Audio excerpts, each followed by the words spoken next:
Let's talk to Kenyan Army spokesman Colonel Cyrus Oguna, who's on the line from Nairobi. Colonel, good morning to you. What can you tell us about this ongoing situation? What is happening now is that there's a joint operation that is being carried out by all security agencies, and there are indications that by the end of the day, this siege is likely to be over. Yeah, we had heard, Colonel, some reports of explosions and gunfire in the last hour or so. Can you confirm that? Yes, there have been gunfire, but we are not very certain with regards to what exactly was going on, because personally I'm not at the scene. We are kind of like distance away from the scene of the siege. What we have confirmed so far is that the security forces have been able to clear the third floor and the first floor. And the terrorists are in the second floor. So they're actually working out towards getting to the second floor. So the gunfires are likely to have come from the second floor. So in that sense, you're saying that the terrorists, the group involved in this, you have got them surrounded both below and above? Yes, the security forces have taken control of the third floor and the ground floor. So the terrorist groups are actually marooned within the second floor.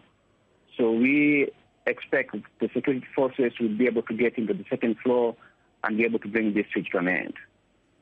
What can you tell us about the hostages being held? Do you have any idea how many people are involved? Right now, the second floor has got so many compartments. It is not easy to be able to say with any degree of certainty how many people are there or where exactly they are being held. And that information is still being sought, and as soon as it is obtained, it will be given out. But as it is now, it's not easy to know how many hostages are being held in the second floor. It must make for a difficult operation for your teams there, knowing that if you may have these people surrounded, but not knowing who is a hostage and who is a terrorist. It is a difficult situation. It's a delicate operation, and that's why forces are moving with a lot of caution so that they do not end up harming the innocent people. So it is being treated very carefully. They are treated with a lot of care, and it requires that as soon as they move in when they have known for sure who is the hostage and who is the bad guy. Because you've got this situation, as you say, where you have these people surrounded on the second floor of that shopping centre, are you prepared to take your time with this then, to bring this to the correct conclusion? I think where it has gotten now, the forces are on the ground, the forces have marooned them, so they'll have no other option but to ensure that this thing ends in a way that will be to the benefit of the country and to the benefit of families whose loved ones are marooned there. So we are not really willing to take a lot of risk that would put the lives of those who have been held hostage there at any more risk already. Do you know at this stage what these terrorists are armed with? I mean, clearly they've got weapons, rifles, handguns, but I mean, clearly in the situation you're now in, the possibility of them being armed with a serious amount of explosives has got to cause its own concerns now. That is a concern for everybody. We don't know for sure what nature of explosives they could be having.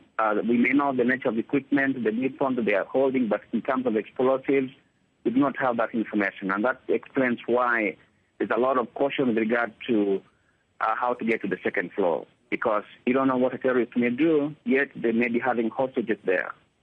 So the forces are treating this with a lot of caution, a lot of care, and until such a time when that information is obtained, then they'll be able to make the next move. Are you confident, Colonel, that the rest of the building has been secured, including the basement, where earlier it was reported perhaps there were some members of this group in the basement? Is the rest of the building absolutely secure? The rest of the building have been secured. The only area that is yet to be secured is the second floor. The third floor, the first floor, the basement, and even the ground floor have all been secured. Colonel Aguna, we appreciate your time at this clearly very difficult time for you and your colleagues. Thank you. Thank you very much, sir.